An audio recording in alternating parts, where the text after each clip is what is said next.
For a long time, if you needed to travel and spend a short period in another city or country, you basically had two accommodation options. Either find a place to stay at a friend's or relative's house or book a room in a hotel or inn. Without a doubt, hotels are the most associated places for tourists and traveler accommodations. But now there's more to it. Airbnb emerged, a platform that allows anyone to rent properties or rooms for a short period. Due to the simplified rental process both for the property owner and the tenant, and the fact that there are different styles of stays for all tastes and budgets, Airbnb has become an extremely practical way to book a place to sleep or earn extra income with that idle property or room.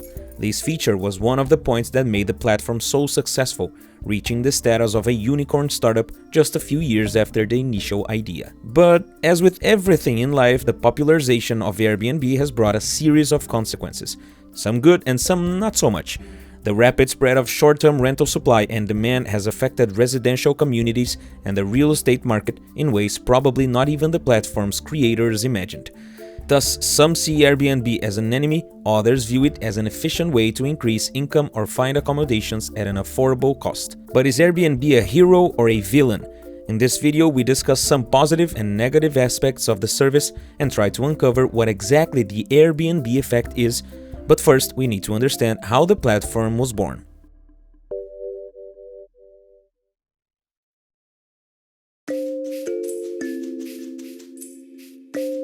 Airbnb is a lodging service platform that emerged in 2008 in California. It acts like a network connecting people interested in finding short-term accommodations with potential hosts, often at prices much more affordable than a hotel or inn's nightly rate. The idea was born in 2007 when Brian Chesky, freshly graduated in design from the Rhode Island School of Design, lived in San Francisco with his roommate and future partner Joe Gebbia. They noticed that during a conference happening in the city, hotel rooms were completely booked out, and many people simply had nowhere to stay. Unemployed and struggling to pay their rent each month, an idea emerged. Why not fill some air mattresses and rent out their living room to these people? It worked. They advertised their apartment stay for just $80, and within a few hours, 3 guests had embraced the air bed and breakfast concept, which later became the name Airbnb. The idea seemed so promising that Brian and Joe decided to call on their friend Nathan Blacharski to help develop a website, refining the concept and creating an easy and interactive design for a future business. In 2008, during the US presidential race, then candidate Barack Obama was preparing for a major speech in Denver, creating a buzz in the local media.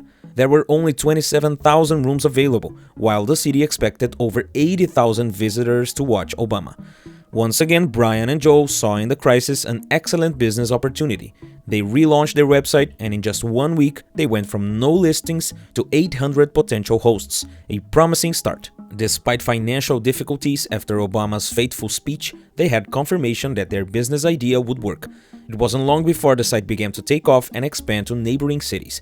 In 2009 and 2010, the fleeting startup received investments from Sequoia Capital, which helped them redesign the logo and brand for the company, and adopted the shorter name of Airbnb once and for all. By 2011, the company was considered a unicorn startup, valued at over $1 billion. But as its popularity increased, problems and negative feedback emerged. One of the main issues was complaints from hosts about damage caused to their properties, becoming increasingly frequent. Considering this, Airbnb implemented a damage coverage policy of up to $1 million that would apply to all properties.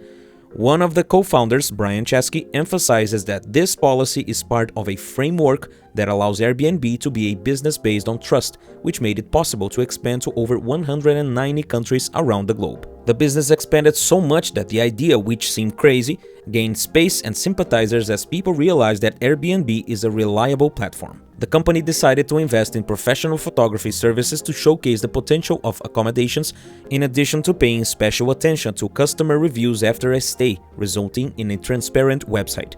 True to the motto "Live like a local," Airbnb offers a significant advantage. Users can stay in urban environments in practically any neighborhood.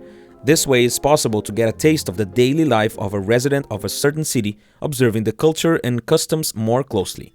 This model has shaken the traditional hotel chains, which are usually located in neighborhoods far from the busiest zones or in essentially touristy places where people prefer to stay, and the prices are steep.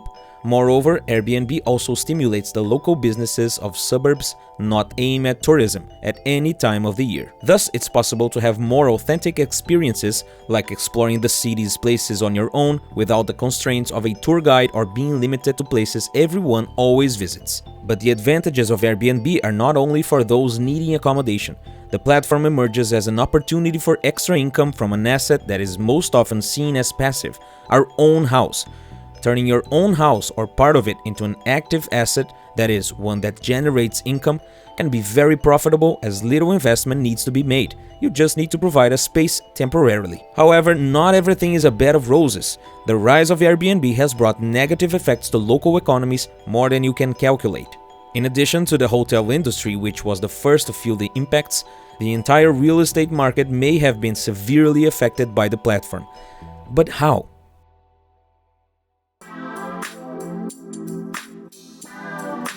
A study by Harvard Business Review in the United States concluded that Airbnb services are having a negative impact on housing availability, leading to a substantial increase in rents. According to the research, home sharing is responsible for about 20% of the average annual increase in long-term rental prices in the United States. The effects of this increase weigh not only on those looking for a property, but also reflect on politics, as lawmakers tend to adopt more aggressive measures against the service. Like in New York City, for example, where renting a property for less than 30 days is illegal in most buildings. The ease that Airbnb offers in its contracts, which can range from a few days to months, is attractive to property owners, but in the long run it replaces residents with temporary dwellers, which ends up being beneficial for tourists but not for those residing in these cities. This phenomenon, known as gentrification, results in a radical change that raises the cost of living in these regions and expels permanent residents, as investments in tourism become greater compared to investments in quality of life for city dwellers. This transforms common residential neighborhoods into upscale areas, elevating the price of everything there. This happens because some property owners stop providing their properties to the long-term rental market to offer them on a short-term basis, which increases rental prices and consequently raises property values. Moreover, the value of properties is directly influenced, as there is now an opportunity for income from the excess housing capacity, increasing the price-to-rent ratio.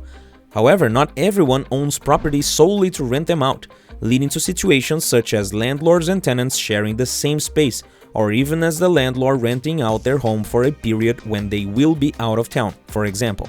Known as the owner-occupier, they play a moderating role in the Airbnb effect, as they are less likely to put their property on the long-term rental market while meeting the demand for short-term rentals. Even though the short-term rental market is still smaller than the traditional long-term market, this sparks a debate about how harmful Airbnb really has been, and although Airbnb has maturated over the years, there is no absolute consensus on the platform's impacts.